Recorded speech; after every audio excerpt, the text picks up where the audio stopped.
দিদি সেই যে নামুক সেই চেহারা একেবারে আমাকে যে পাগল করে তুলেছে। আমি তাকে দেখি একেবারে পাগল হয়ে উঠেছি।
রেখা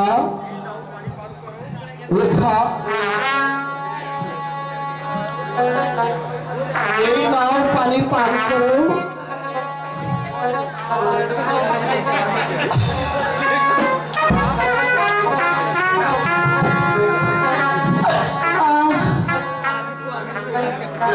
বন্ধু উঠো রেখা, বলো কি হয়েছে তোমার? বন্ধু আমি যে ভেবে পাচ্ছি না বন্ধু, কি আমার স্বপ্ন নাকি সত্য বন্ধু? বলো বলো রেখা, কি তোমার সেই স্বপ্ন?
আমি ঠিকই বলছি বন্ধু, আমার যে বড্ড ভয় হচ্ছে।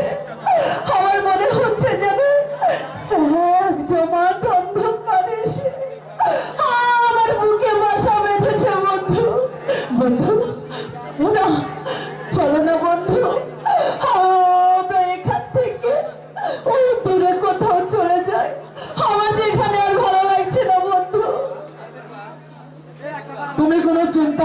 রেখা, এ তোমার অনেক কল্পনা। তুমি বিশ্বাস করে রেখা, আমি তোমাকে ছাড়া আর কাউকে ভালোবাসবো না রেখা। হ্যাঁ? এবার ঘরে চলো রেখা, সব ঠিক হয়ে যাবে। তাই চলো বন্ধু।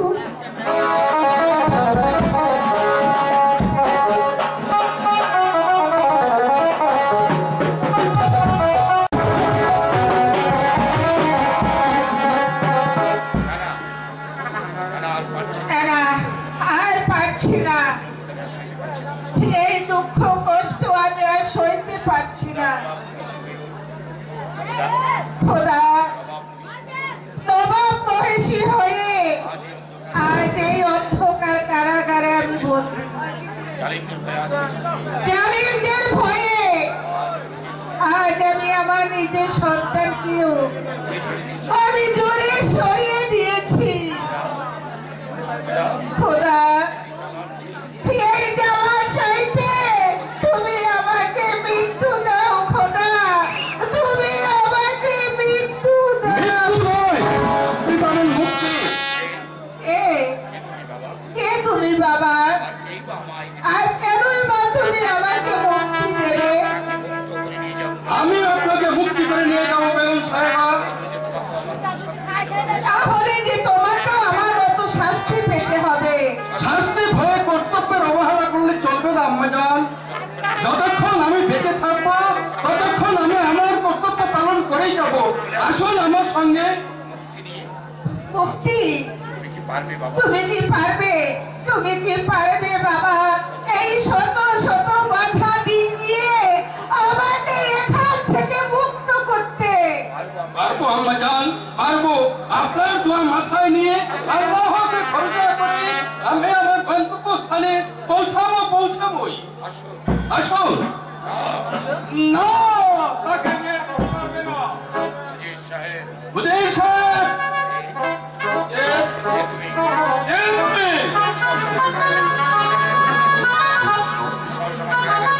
কোন সাহসে তুমি আমার কারাগারে প্রবেশ করেছো? মানুষের অধিকারে।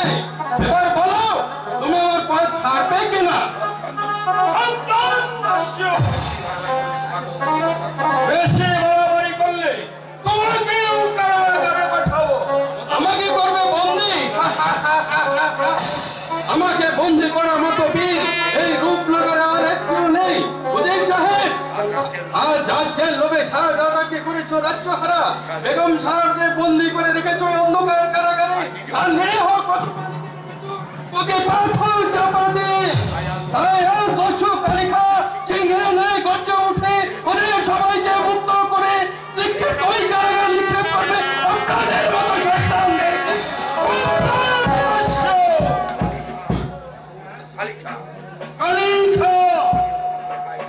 আমিও তোমাকে রেহাই দেবো না। ভাই পাবেন না উজির সাহেব, আজ আপনাকে আমি হত্যা করবো না। হত্যা করবো সেই দিন যেদিন আপনাদের অত্যাচার শেষ পর্যায়ে চলে আসবে। চলে আসবেন আম্মাজান। ওরে কে কোথায় আছিস? দস্যু কালিকা বেগম সাহেবাকে নিয়ে পালিয়ে গেল। বড় দস্যু কালিকাকে একটা ওরে কে কোথায় আছিস? বলো খোদা, এই পরীক্ষায় আজ ফেললে আমায়। একদিকে রেখা, অন্যদিকে সুন্দর মর্জিনা। এবার আমি কোন দিক রক্ষা করি বলো খোদা? একা একা কি ভাবছো বন্ধু?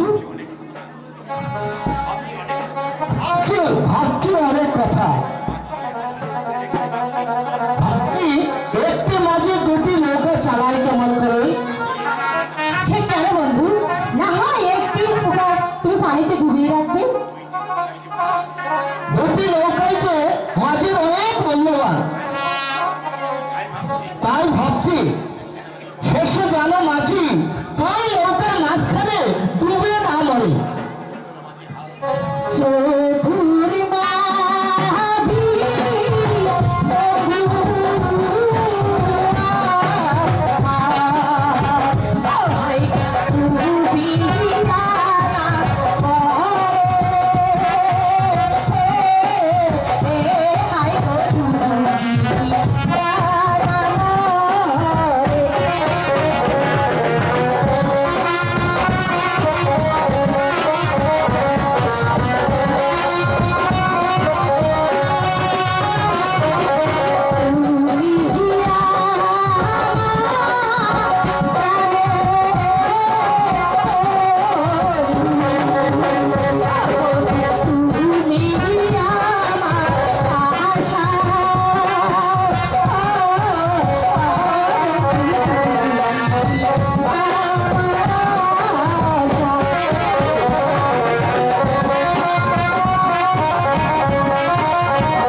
বলো বলো বন্ধু, আমি কি তোমার চরণে ঠাঁই পাবো না বন্ধু?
আমি কোনোদিন তোমার কাছ থেকে হারিয়ে যাব না। সত্যি বলছো বন্ধু?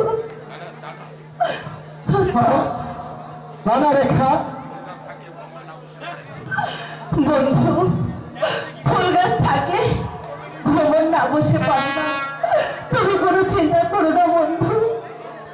মর্জিনা, তোমাকে একটু প্রশ্ন করবো? বলো, কি প্রশ্ন করবে? আচ্ছা বলো তো, একটি মাঝি ঠিক কয়টি নৌকা চালাতে পারে? কেন? অতি সহজ প্রশ্ন। একটি মাঝি একটি নৌকায় চালাতে জানে। তাহলে তুমি কেন আমার মাঝি নিয়ে টানাটানি করছো? এখানে শত শত মাঝি আছে, এখান থেকে তোমার মনের মতো একটা মাঝি উঠে নাও। তুমি আমার মাঝি নিয়ে একটা যুদ্ধ করে দাঁড়াবে না। এসো বন্ধু।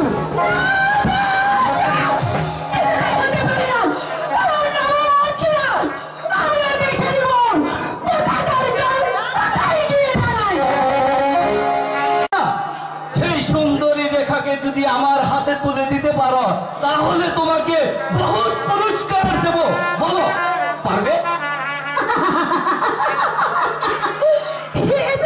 ভালো সোজা কাজ, খুব পারবো খুশি ভাই। আমি ওটা চাই, ওই রেখাকে আমার কাজলের জীবন থেকে একেবারে সরিয়ে দিতে। এবার দেখো মর্জিনা, তোমার পথ হবে পরিষ্কার, সেই সঙ্গে কাজল হবে আমার, আর সুন্দরী লেখা হবে আমার। আমি তাই করবো খুশি ভাই, আমি তাই করবো। আমিও দেখে নিতে চাই ওই রূপসী রেখার কত বড় দর্প আর কত রকম অহংকার।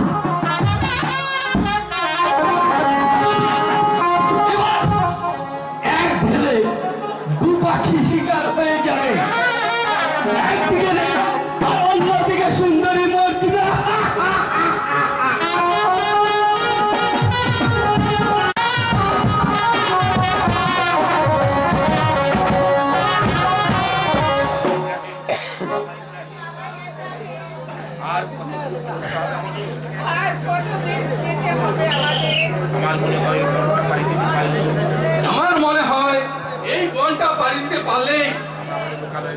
আমরা হয়তো লোকালয়ে পৌঁছে যাব। কামালের জন্য আমার মনটা বড় ব্যাকুল হয়ে উঠেছে। বলো বলো বাবা, কামাল কোথায়? আমিও তাই ভাবছি আমাজান। শাহজাদা কামালকে রেখার হাতে তুলে দিয়ে বলেছিলাম তোমরা এই রাজ্য ছেড়ে চলে যাও। তারপর যে কোথায় গেল কোনো সংবাদ নেই। শাহজাদা কামাল কে? ইব্রাহিম। কদম আলী কামালের নাম কাজল রেখেছে। খোদা, তুমি আমার নয়নের মণি কাজলকে আমার বুকে ফিরিয়ে দাও। খোদা, আমার বুকে ফিরিয়ে দাও।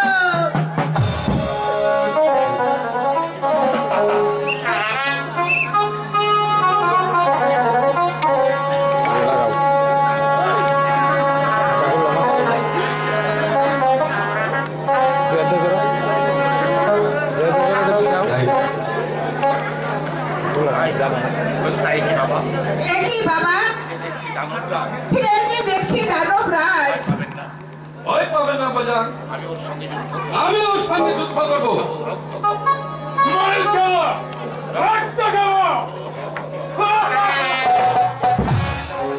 সরে যা শয়তান,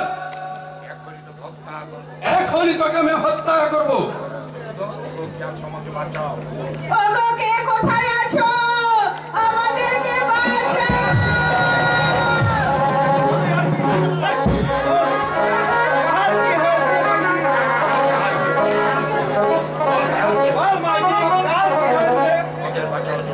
আমাদেরকে বাঁচাও জঙ্গলি রাজ, তাহলে ও আমাদেরকে মেরে ফেলবে। আমি তোমারে খতম করবো।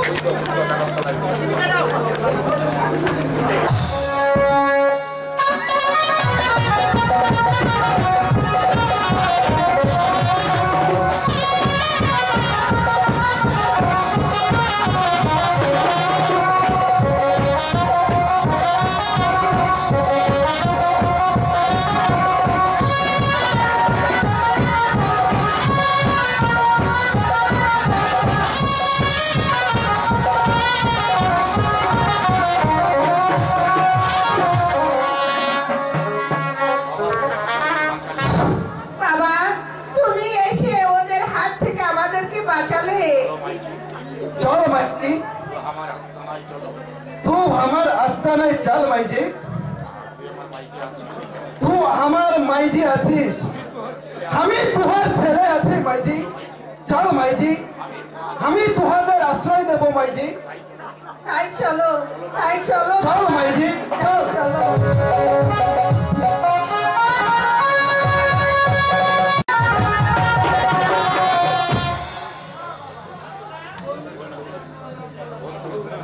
বন্ধু, তুমি এখানে? আর তোমাকে আমি কতখানি খুঁজেছি। কেন মর্জিনা, আমায় কেন? তোমাকে আমি একটি কথা বলতে চাই, তুমি শুনবে? হ্যাঁ শুনবো, বলো কি বলবে রে। হ্যাঁ, আমি বলতে চাই তুমি তুমি ওই রেখাকে কতটুকু বিশ্বাস করো? রেখাকে আমি অন্তর থেকে বিশ্বাস করি এবং ভালোবাসি। এই রেখাকে বিশ্বাস করা তোমার একেবারে ঠিক হয়নি বন্ধু, কারণ রেখা একটা চরিত্রহীনা। রেখা চরিত্রহীনা? মিথ্যে কথা, এ আমি বিশ্বাস করি না। আমি যে সব চোখে দেখে এসেছি বন্ধু, ওই খুশির সঙ্গে রেখা ধরাধরি করতে। আমি জানি বলো মর্জিনা, আমি কিছুতেই বিশ্বাস করি না। ঠিক আছে, তুমি যখন আমার কথা বিশ্বাস করছো না, তাহলে চলো আমার সাথে, আমি তোমাকে চোখে আঙুল দিয়ে দেখিয়ে দেবো তোমার রেখা কতটুকু চরিত্রহীনা। এসো আমার সাথে। আর যদি আমার কথা সত্য হয় তাহলে তাহলে কি করবে বলো? আমি ওই রেখা চুলের মুঠিতে দাঁড়িয়ে দে, সেই হৃদয়ের স্থানে আমি তোমাকে বসাবো।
আমার নাম খসরু।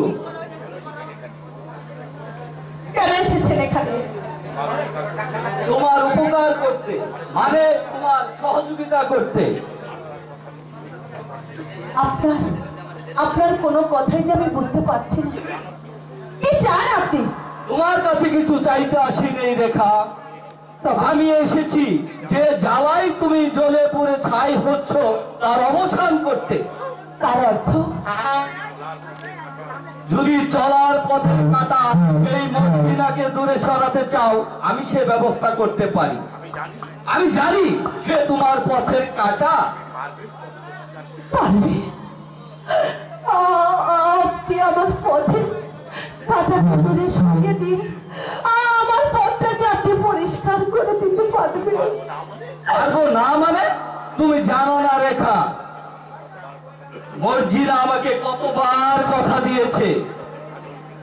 সে যখন কাজলকে পেয়েছে এখন আমার সাথে সে কথাই বলে না।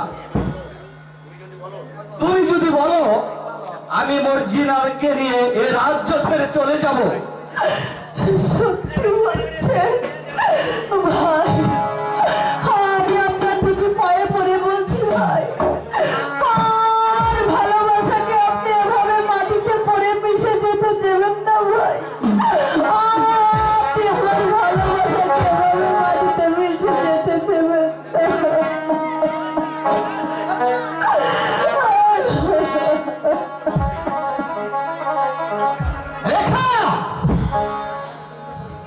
বন্ধু, তুমি এসেছো বন্ধু? তোমার এক সাহস, সামান্য একটা লম্পটের সাথে তুমি চুপ করো বন্ধু, চুপ করো। ও কথা তুমি বলো না বন্ধু। রেখা, আমি ভাবতে পারিনি তুমি এত নিচ এসে চলে যাও। সেই জন্য তোমাকে আমি এখানে নিয়ে এসেছি, সচক্ষে দেখতে বলে। চুপ করো বলছি না, তুমি এগুলো কি বলছো? এসব করে রেখা,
আমি তোমাকে একটি সালাম করে যেতে চাই বন্ধু।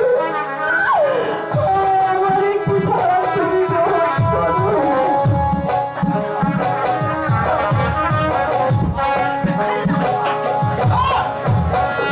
তুমি যদি সুখী হও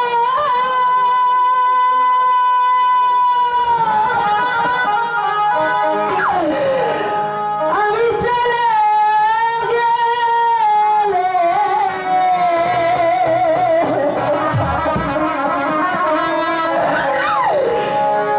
তবে আর ফিরব না। কোনো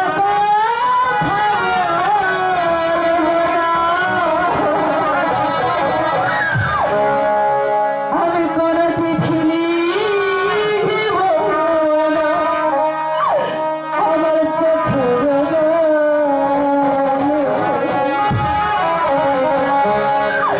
তুমি যদি আমি চলে গেলে তবে ফিরব না।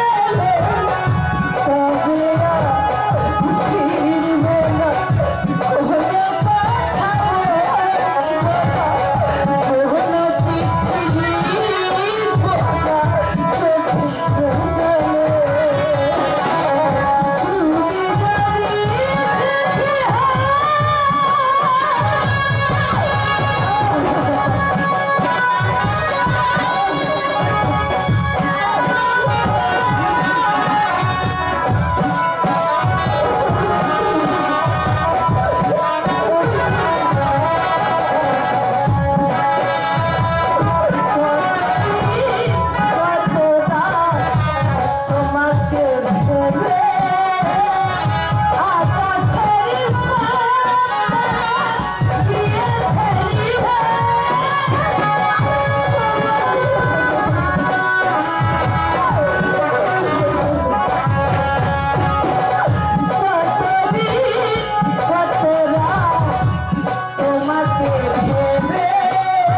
কোনো চিঠি লিখব না, চোখের জলে। তুমি যদি তোমাকে ভেবে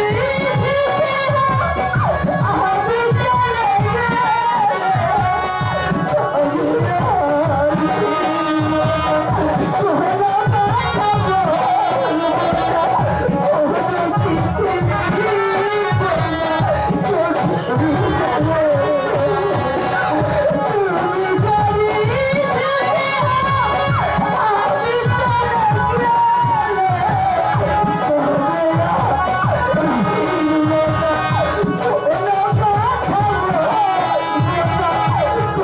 আকাশের গিয়েছে কি হবে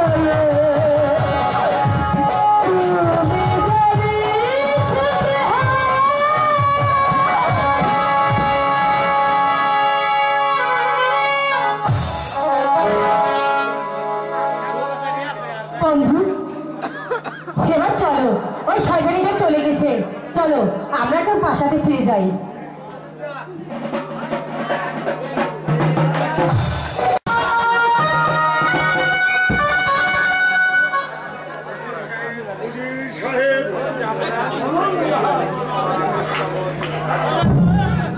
আমার কাশীনগর দল রাজ্য নাকি পাণ্ডব সুন্দর দখল করে নিয়েছে। এখন উপায়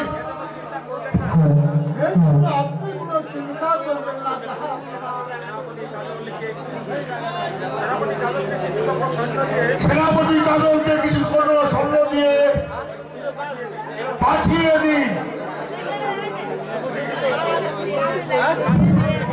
সে কাশীনগর মুক্ত করে এই আছিস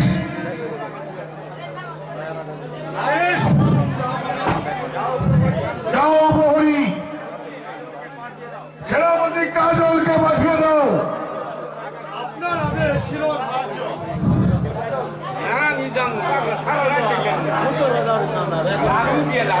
আমাকে স্মরণ করেছেন?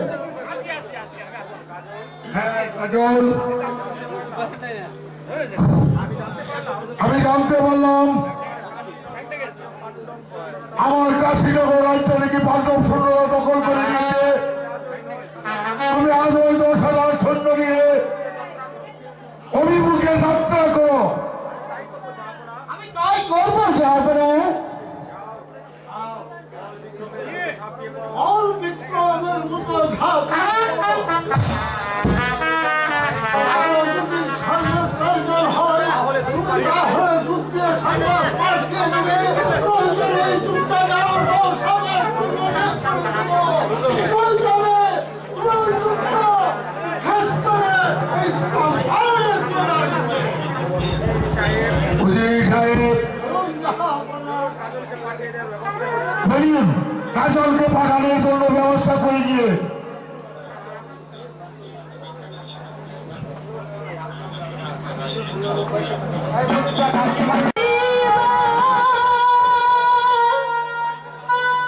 আমার কেন হলো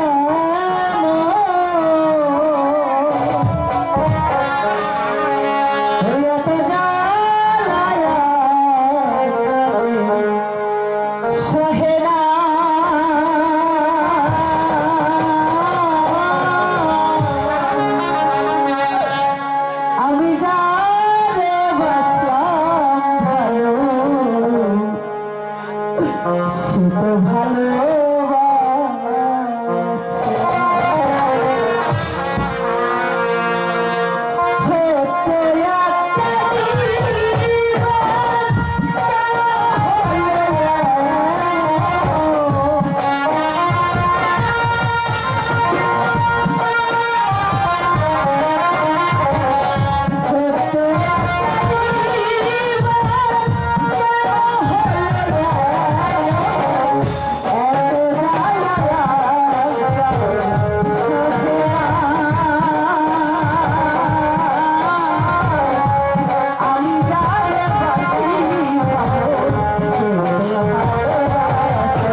বলছো?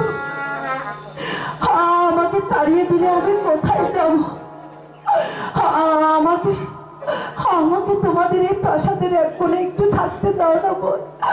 আমি না হয় তোমাদের দাসী হয়ে থাকবো। হ্যাঁ, কোনো ভালো চাস তাহলে ভালো ভালো এখান থেকে চলে যা, নইলে আমার এই চাবুকের আঘাতে তোকে আমি শেষ করে দেবো। বলছি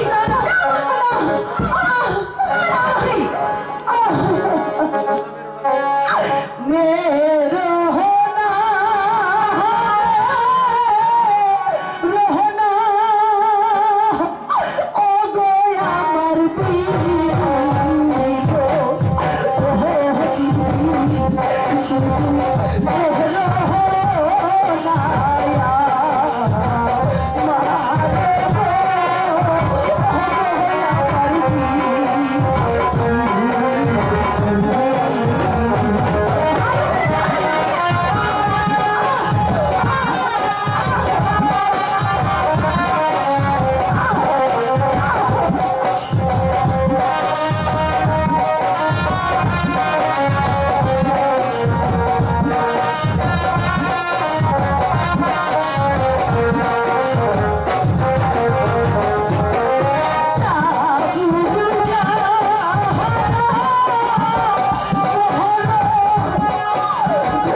Oh,